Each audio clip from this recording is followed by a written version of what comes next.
Currently, LEGO has three major IPs: Ninjago, Monkie Kid, and Dreamzz. And in this video, I'm going to be giving each of these three themes a score out of 10 based on two categories: the TV show and the sets. So stick around until the end of this video to find out which of these three themes is the best. Starting off with the TV show.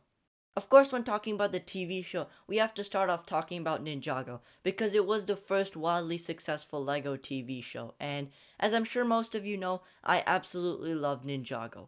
One of the best parts, if not the best part of watching Ninjago, has been the characters. I mean, we got to see the ninja team grow from 4 people to 5 to 6 to even 9. And it's been an absolutely fantastic journey throughout these years, watching all of these characters grow and develop to where they are today.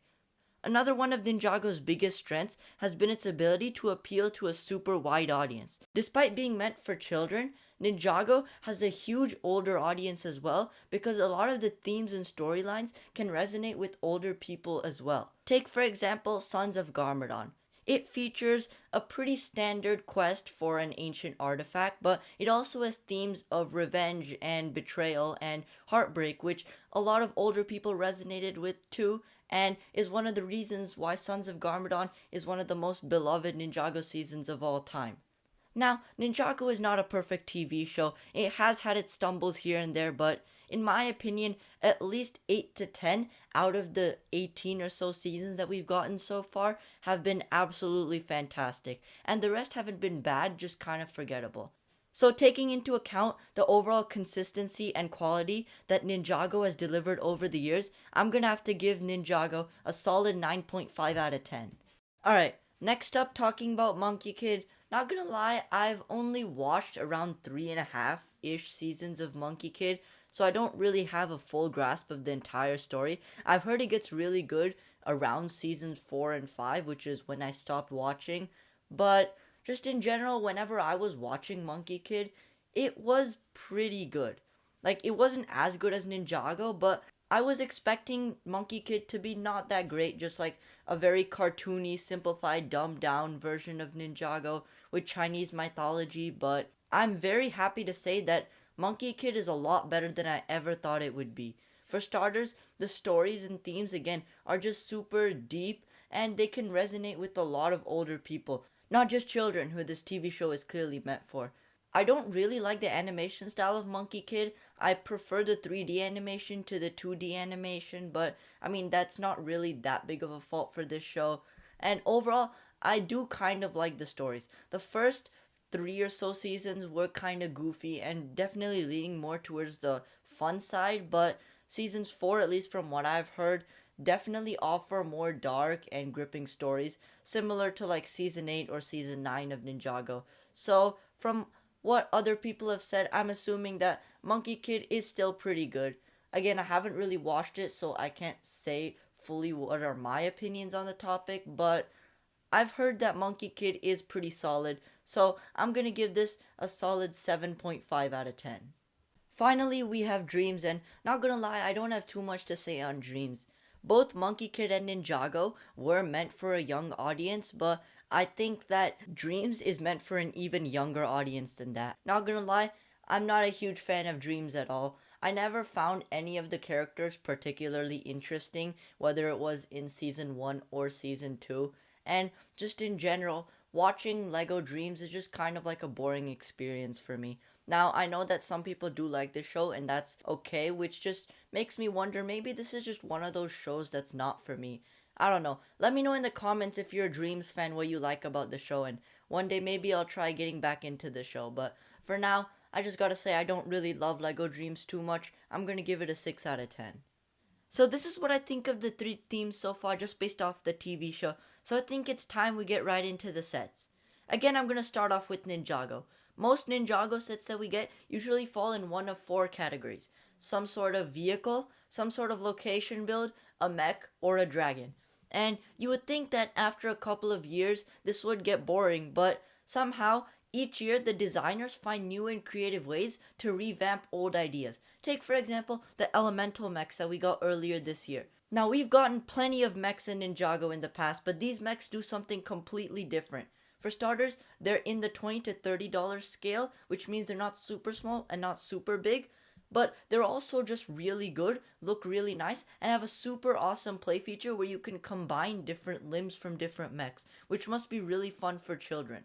Another great thing about Ninjago is that for the last couple of years, every year we've consistently been getting like one or two just completely awesome banger sets. Like last year we got Ninjago City Markets, the Race Against Time, and even the Elemental Dragon versus the Empress mech. For Crystallized, we got the Crystal King and the Samurai X mech. And this year, of course, we got Cole's Titan Dragon mech and the Source Dragon of Motion.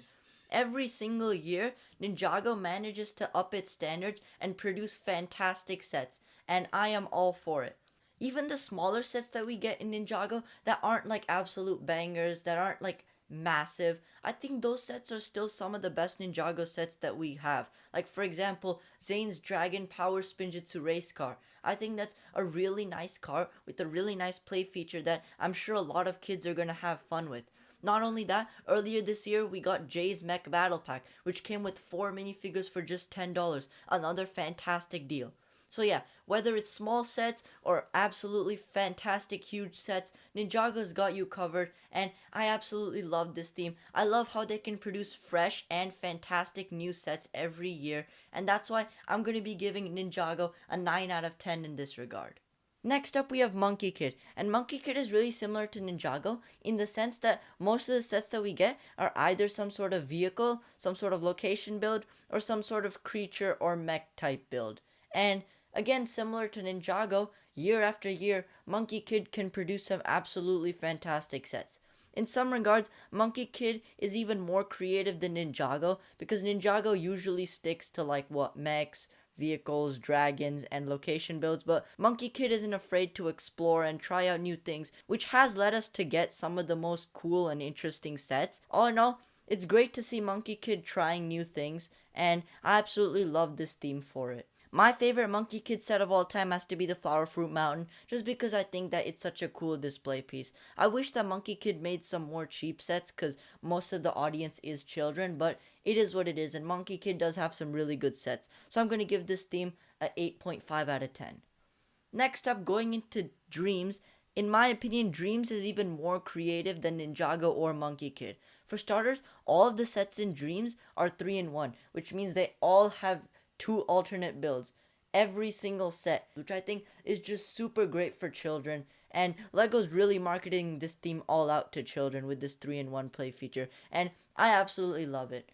Again, because this does take place in a dream world, LEGO Dreamzz has given us some of the most creative, fun, and unique sets, like the Z-Blob mech, or the Nightmare Shark ship, or even like Bunchu the Bunny, or Z-Blob himself. Like, some of these sets are absolutely wacky, but most of them are really great.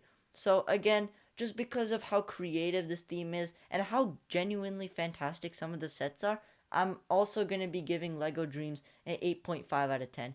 So here are my final rankings of all 3 of the themes. It's clear that Ninjago won by a pretty decent margin, but to be fair, Ninjago was a successful theme before Monkie Kid and Dreamzz were even a thing. So in that regard, it was kind of expected for Ninjago to win. That being said, it was definitely fun to look at Dreamzz and Monkie Kid because I do think that they do a lot of things right that they don't get credit for, especially Monkie Kid. I think Monkie Kid is really underrated. So that's gonna do it for this video. Make sure to like and comment down what you think of these 3 themes, and if you enjoyed the video, make sure to subscribe, and I'll see you in the next one.